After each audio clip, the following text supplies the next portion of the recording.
good. But you know what? Hey, in the apocalypse, that'll come in handy. So I'm not really mad at it.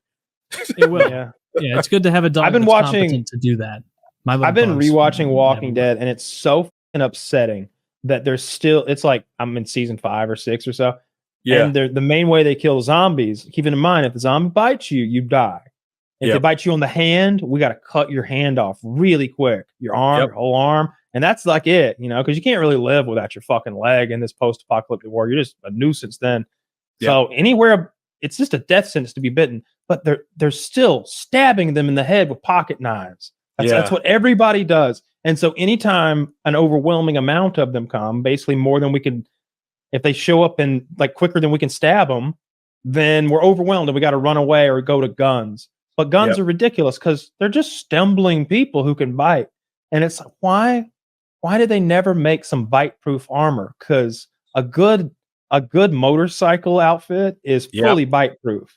Like from the gloves to the helmet to the boots to the every bit. If you're dressed to slide down asphalt, you're bite-proof. Yeah. Like you need that Russian bear armor.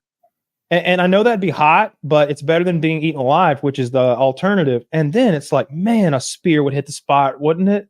Like, holy shit! What if we had a shield with a groove in it, and the spear sat in there, and Spartan I could just headshot. What if I put a laser on the spear because it is 2005? Headshot. Like, why are even we stabbing them, boys? With one of those like guiding things? Anything, just dude. That's what. Honestly, that'd be fucking killer. You know what I'd actually want? Like, instead of a spear, would be like a trident. Something that why? But so that way there's like it's wider. You could hit multiple at the same time if they're kind of like a pitchfork. Would be good more easily. Barbs on the end. You don't want it to get stuck in the head though. A pitchfork then. You imagine more of a pitchfork point on the end. Yeah, pitchfork would be good. And that way, like if it has inertia and it's coming towards you or something, I wasn't kidding about the laser sight. It's gonna stop it on the rounded part. It's not going to like fall through your whole spear and you're like, oh fuck, now I got half my spear sticking through the zombie head and I can't break it because the skull's not rotted enough. Just like a little pop pop pop pop. You want me to tell you something else? Screw your head up because I'm a huge zombie fan. I watch everything zombie related. But one thing that is really nerdy of me, but I think is valid point. One thing that they don't use in the apocalypse movies that would really happen in real life is mode of transportation. And you always see horses and you always see, Daryl Dixon and his cool Harley looking bike and stuff. Mm-hmm. But in reality, everybody would be using bicycles.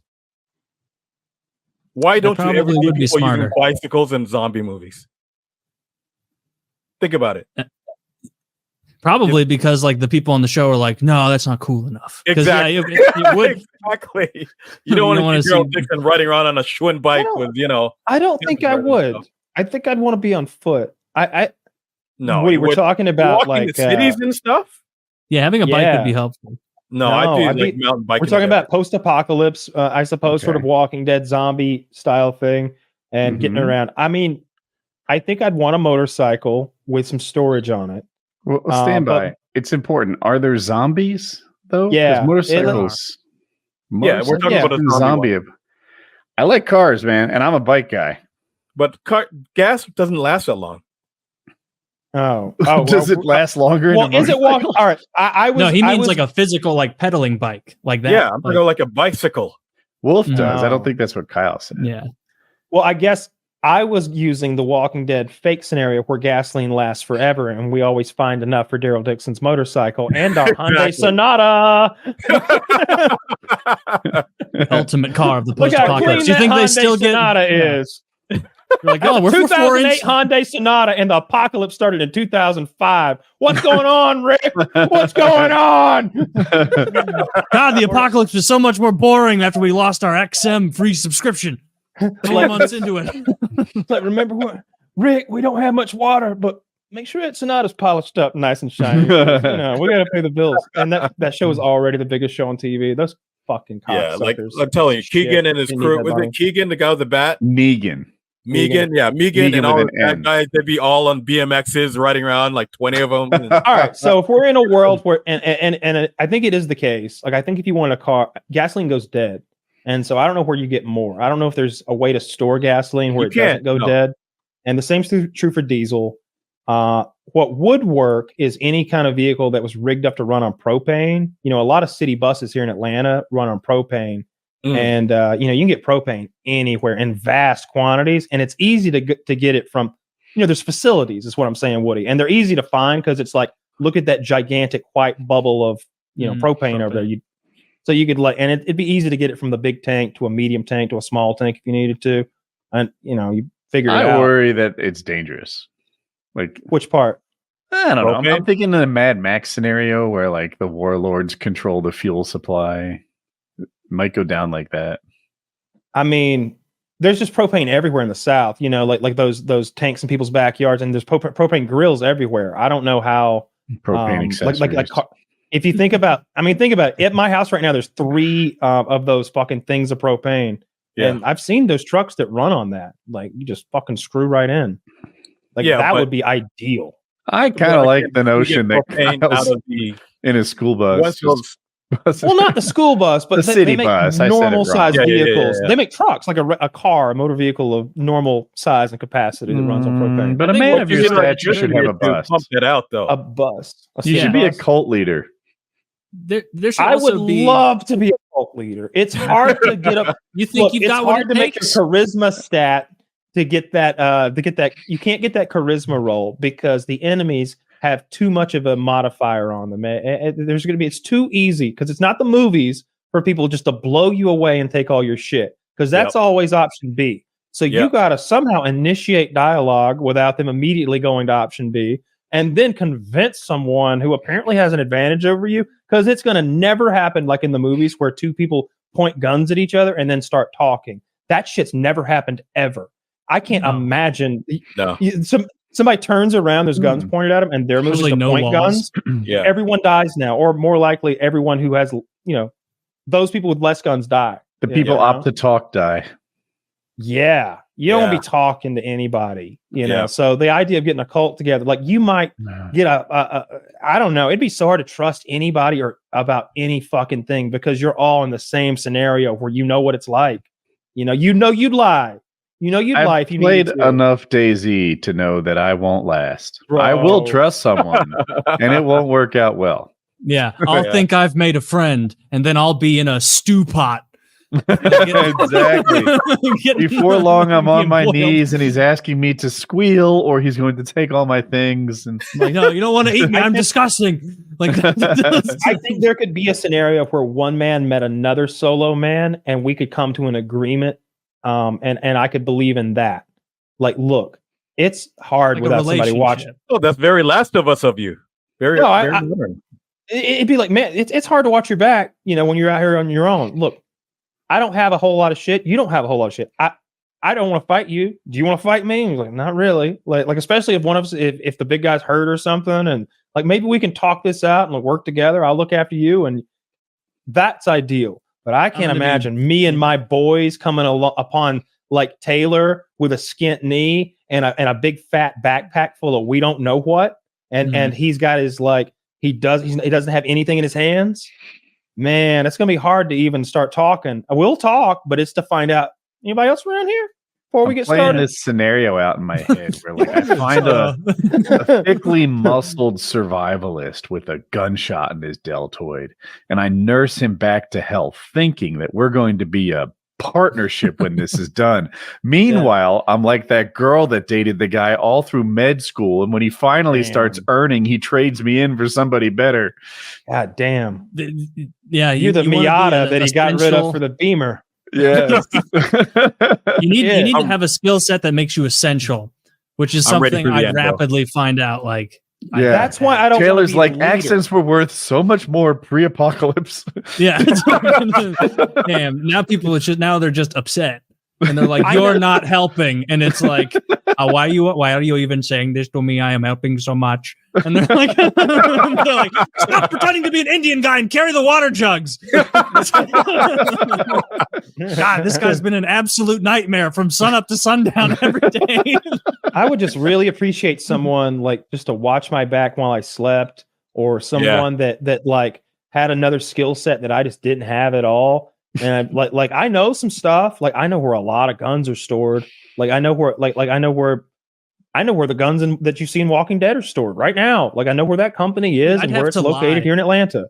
Like I'd have to lie like that fat guy who is like, I don't remember what his fucking name is from Walking Dead, but he's like, I worked for the virology department of the United States Eugene. I'm entirely certain that is not within our operational capacity. That's pretty good, actually. Shit like that. And like, I would get like 3 sentences in and they'd be like, how do electrical outlets work? And I'd be like, that is not relevant to the discussion at hand. And they'd be like, but Eugene knew that. See, like Eugene knew things like that. He was a very like jack of all trades kind of guy. There was a time where they make a water filter really quickly out of a water bottle, and sand and dirt and pebbles, and like you start with small things and go to big to make this like makeshift water filter just to get the particulates out before you boil it. And she's like, yeah, Eugene taught me this. Like Eugene was the guy who knew when they need to repair the solar thing, like what parts to look for.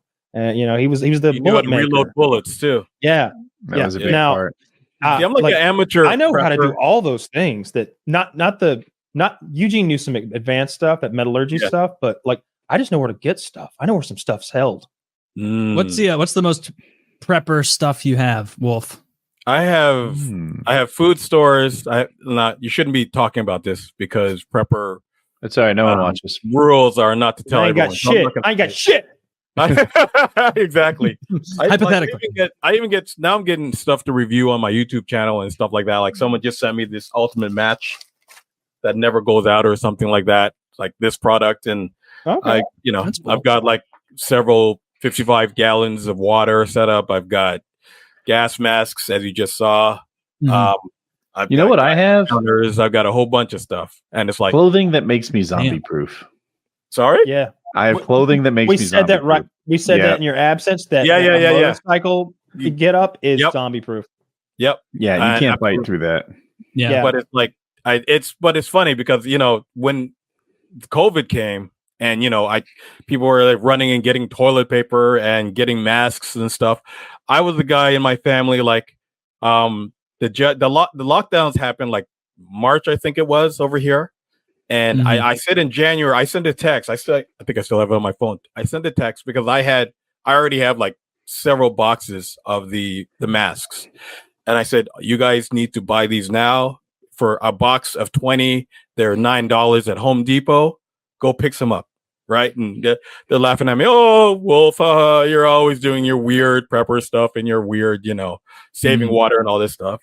And, I had that prepper wet dream come true where, all the lockdowns started and everyone ran out of toilet paper and the mask went from $9 a box to $50 a box. And, it all went down and everything. And I was like, everyone was panicking. I was still home in my house, chilling with a whole bunch of soap and gloves and stuff like that. So I think I have almost everything. I've got generators and a few other things that I can't say, but for a certain amount of time I can hold out. And then for when I can't, I hopefully got enough skills to take it from people who don't know. I don't know.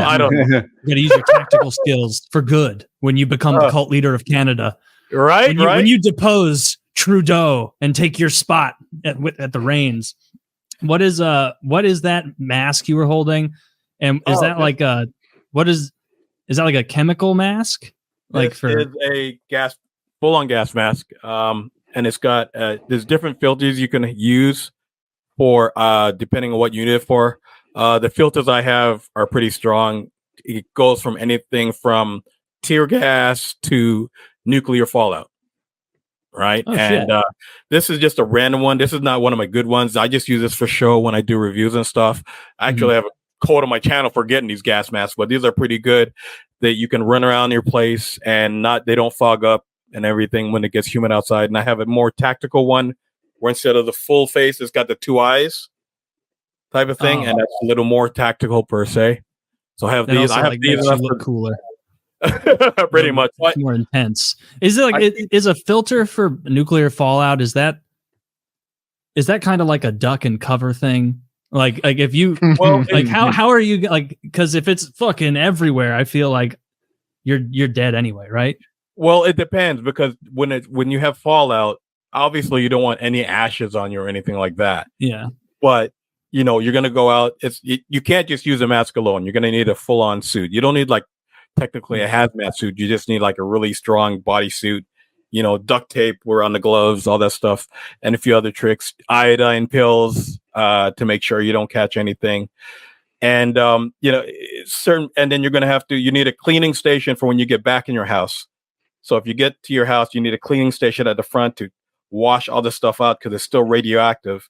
Mm-hmm. Somewhere to store that stuff or get rid of it. And clean your mask and all that stuff, and then change out the filter and start from scratch again when you have to go out again. So there's a whole process to it, like a boot changing station to make sure you don't track stuff all over the place. And I have certain stuff for me and the kids, and I even keep a bug out bag in my car with a gas mask and other stuff in it in case, like, something hits Toronto. I'm on the highway and my car goes dead from the EMP, and I got to walk it home. I can put on certain things that I keep in my car, my gas mask and a suit, and walk home. I even keep a skateboard in the car so I can get home faster. But the EMP goes off. Like, think of how fast everything goes to shit. No internet, no news, no communication with your family, your friends. Like, everyone is instantly atomized and separated. Like, it would go mad instantly. And you know what? COVID taught me a lot about human interaction and how quick people will turn on each other. And it's like, remember, supermarkets only carry enough food for 3 days. Mm-hmm. Yeah, that's it. You know what I mean? Like, people keep thinking, you're watching movies and they'll go to the supermarket. Like, look at how quickly food ran out during COVID. Like, really fast. Like, stuff the shelves are empty instantly. And you know what I mean? Yeah. And it's scary, and it's like, and 90% of people don't know how to take care of themselves, when it comes to stuff like that. And I'm not one of those paranoid guys, but I'm like, I was fine in my house for a good amount of time, not having to go anywhere, and not, you know what I mean? Not worried about. I don't remember COVID like you do at all. Like, I remember a shortage on toilet paper, but otherwise, I just had food delivered to my house. If you were lucky. Like, everybody was lucky. EMP, how's that gonna happen? Well, okay, I was talking about COVID though. Like, I feel like you're like, hey, you know what? My prepper thing really turned out to be, money in the bank when COVID hit. And I'm like, really? I just used a bidet and had fucking luxuries delivered to my house all the time. Wolf, he just used being rich to solve that whole thing. It wasn't an issue if you're rich. You know what? Like, it's a joke, and I get it. It's good. But if being rich solves the problem, it wasn't an apocalypse. It wasn't even a real big problem. No. It wasn't even close to an apocalypse. I mean, COVID was just like a quiz. It wasn't even a test. You know what I mean? Like, it was like the bare minimum of what could happen. And people it was just a toilet paper shortage. And there was certain foods you couldn't get. There was certain meats you couldn't get. There was the trucks were running behind and stuff like that. There was certain certain medicines you couldn't get. A shelf that held my dumbbells was slow in shipping. That was probably my biggest COVID sacrifice. It's devastating. I was mad. Meanwhile, people like losing their jobs, can't afford their own, having their lives destroyed. It's like, just use DoorDash, dumbass. Like, just like again, I never compare that to like a real apocalypse scenario, but at the same time, like I just watch how people treated each other overall, and it was like, people fighting over toilet paper in the lineups, and getting big balls of water, and people fighting about like there's like bottled water shortage at some point in certain places, and it depends if you're rural or by cities. Like, it is crazy, right? Like, I remember like the blackout in the late 90s, and people living downtown Toronto in 40-foot buildings had to come down the stairs every day to do stuff, right? So like, when you're a prepper or an amateur prepper, you take all that stuff into consideration and try to plan for the worst. And you look like the crazy guy on your block, but at the same time, if I'm running around with plates and training for certain things, it's like, I know one of my neighbors are like, oh, if anything happens, I'm coming to you. You know what I mean? So it's like, like I said, I was when I was first selling these gas masks and stuff, I was like, okay, all the stuff that you have in your house not going to matter if you can't breathe.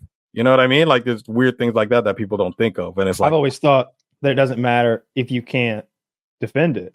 You know, because you have to start with a gun or none of the other a gun or like a hole to hide in. Like you've got a bunker where you can be self-sufficient, live underground, and you're just down there in some sort of silo or something. And I know people who have systems like that with air filtration, enormous systems, stockpiles of food and energy down there. People who can spend months. It's up in a place. You know what it is.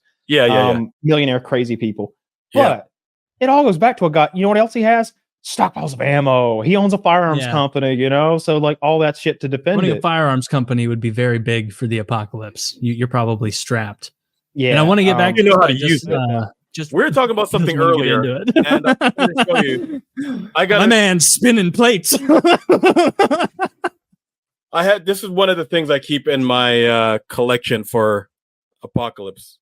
Hey, you got some canned potatoes there. I see. You got some these things last for a good amount of time, and I've got a whole bunch of these. See the main ingredient, subterfuge. Yeah, it's 100 ounces of potatoes that probably don't taste good. No, but at that point, who's gonna care, right? Like, come on. And one of the things they say about prepping is don't buy things that you're going to want. I love those misdirection brand potatoes. Yeah, they're filling. When I thought COVID was going to be bad, I bought like a ton of rice and beans. But then quickly found out it was just going to be annoying and not necessarily bad. Like you'd still be able to get chilies delivered, but they fire you if you didn't like get the shots and wear the mask. So I was okay with all that because Woody didn't fire me and I got the shots and it all worked out. And the best part was that like my prison sentence ended in October. And we were already hearing sort of rumblings about it by maybe like these, November, December, definitely like right around then. We were taking it super lightly. I still remember being like, I'm like 2 out of 10. This is gonna be a 2 out of 10 event. This is nothing. This is gonna be another swine flu, bird flu. Fucking the media's trumping up to get some ad revenue, and then do you remember Ebola? We had a bet on it. Like, Ebola seemed like it was going to take over the world. And I think I won with 0 US deaths, maybe, if I recall. I thought it'd be a little worse than that. Continent? I'm sorry? Did it really leave the continent? Like it didn't really get over here, did it? In North America. I think what he's talking is there was like a news story about Ebola here or something, or maybe an outbreak. Or I think someone came over on a plane, didn't die, and it was a train derailment of the week. It was what we were all discussing and trying to figure out if it was going to poison us or not, and whether we needed to do this or that. And every time it's always been, nah, you shouldn't have worried about it. They were full of it, and then it turned out they meant it this time. But it started turned into Mad Max. It just turned into like a more boring version of us. It turned into. Listen. You have to stay inside and play video games. I'm like, you know what? All right.